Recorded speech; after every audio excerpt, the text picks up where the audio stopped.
Hello Humankind fans and welcome to the Vauban update, which released today in beta, and the full update will be released on April 26th. The update includes quality of life improvements based on ideas suggested by players, and we'll take a look at those in this video as well. It also includes bug fixes and performance optimization, and some key big changes. So I'm going to talk through the key big changes with some beta gameplay in the background, and I have some warnings about the beta to discuss as well. We'll discuss those as we move through. But putting that to one side, let's talk about the big changes that are coming to Humankind. First up, a relatively small change to diplomacy.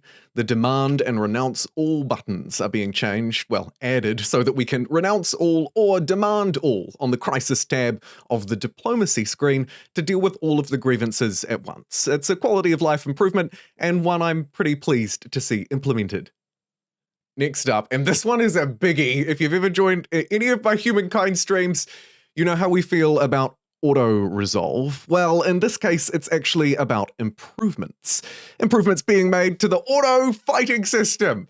They say that they've added a preview of the damage that your units will take when you hover over your cursor over the auto-resolve button. Additionally, they've made some small changes to the auto-resolve formula to better reflect army compositions and terrain. What I'm reading into this is that the AI might be a little bit better at dealing with, say, where to place units, where to move them, which ones it should be using, where, how, and why, and I'm looking forward to that, because auto-resolve, I believe, perhaps wrongfully, has shafted me a few times. Nice to see some quality of life improvements coming to the auto-resolve formula, and a little bit more transparency ahead of time too. There are some fantastic mods for Humankind, one of my favorite parts about the broader community, and we have a Steam Workshop update here, which is pretty big. They say that they originally opted to use mod.io, the third-party solution that works across multiple storefronts, but since then they've seen many requests from Steam users, I imagine a lot of players who play Humankind, to implement the Steam Workshop support, and in this update we will be able to get our mods from either mod.io, the legacy platform, or the Steam Workshop. The modding tools will be updated to allow creators to upload mods directly to either. They say, however, please keep in mind that this will not be available during the beta, so again, the full update is penned for April 26th, so we'll have to wait until then. Next up, we have some pretty good-looking AI improvements. They've worked on how the AI manages faith, influence, and early expansion, and they gave us a little demonstration, simulated example of AI expansion comparing turn 20 on blitz speed before and after the update, and you can see that the after screen is filled with much more color. It looks like the AI has expanded much more readily than it used to. On the topic of cultural wonders, and this is one that I'm quite excited about because I think it will change the meta. First and foremost, the wonder that we unlocked during Amplified 2023's Community Challenge, which I think was back in January, maybe? Quite a long time ago, is available now in-game. But more importantly, they're improving cultural wonders across the board. And they've read right into the meta here. They say, we know players would often place cultural wonders far outside their cities to take advantage of their exploitations. To provide a little context, when you place down a wonder, it exploits the tiles around it, the 6 tiles around it, and collects their yield. So it was almost always a good idea, instead of placing it in your city, where you might want to place other districts that actually have adjacency bonuses with one another. Instead, you would probably zoom around the map your territory and find an area that had a naturally high yield, say mountains or rivers or whatever it may be, and then just slap the wonder down out in the middle of nowhere, kind of going against what most of them stood for. In this update, they're also adding adjacency bonuses to many wonders to encourage us to incorporate them actually within our cities.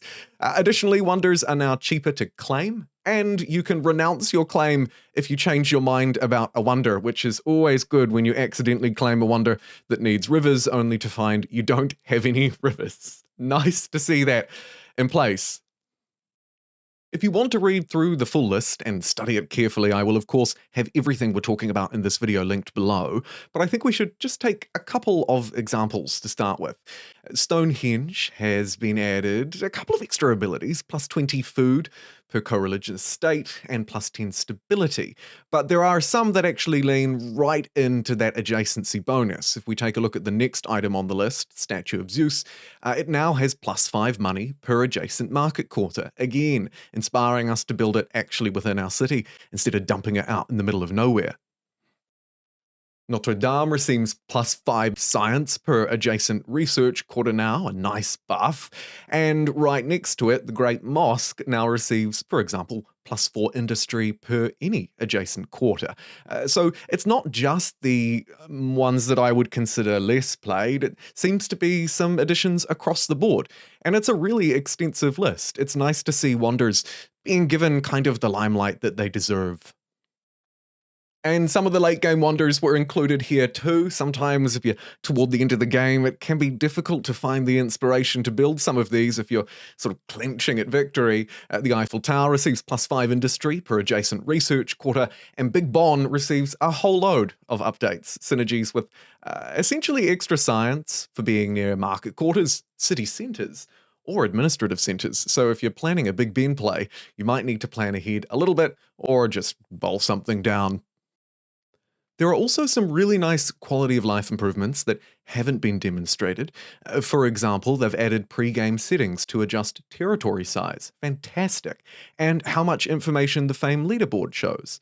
Adding a kill count on units, that's pretty cool, especially because I believe there's a challenge associated with it, and keeping mental track just doesn't cut it, especially when it's like 30 units.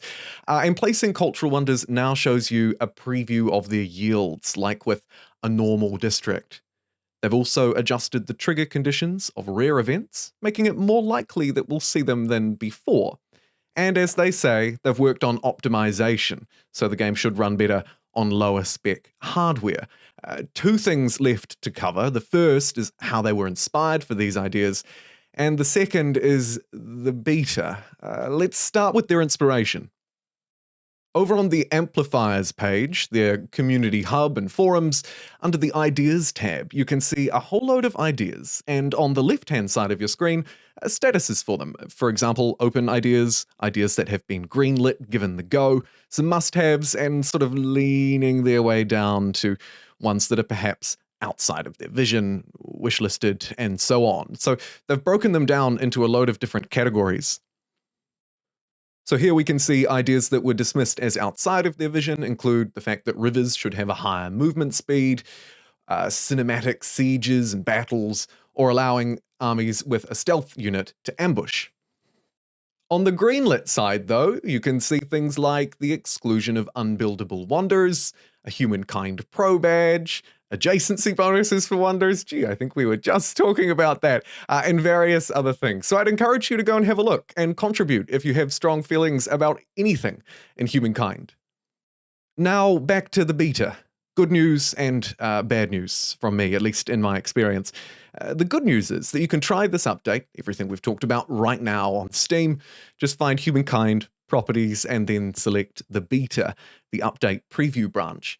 The downside, and you may have already picked up on it if you're an astute viewer watching the gameplay, is that at least in my experience, this was very much a beta, and a pretty rough one at that. Now granted, it's early days, I'm hot off the press, and they've got still sort of just under 2 more weeks before this update is released, but to be frank, in my experience, it felt a little rushed, and I personally wouldn't recommend you jump straight in, or at least go in acknowledging that it could be a bit of a rough experience.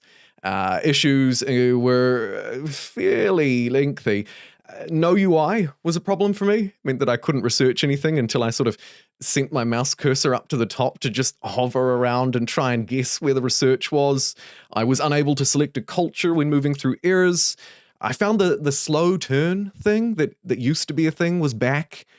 Turns either not ticking over or having great difficulty. Likewise, I had some difficulty moving units, and finally the UI in other places, including the diplomatic menu, was almost completely glitched out for me at some points. Now, I'm not saying this to dog on Humankind. Humankind's a great game, and this is very much a beta, but I just wanted to share my experience here to forewarn you that it is a little rough, or at least for me it was. However, we are expecting the update in full to release on April 26th, so if you don't feel like getting your hands dirty with the beta, we don't have long to wait. Thank you so much for joining me today for this Humankind video. I'll see you next time.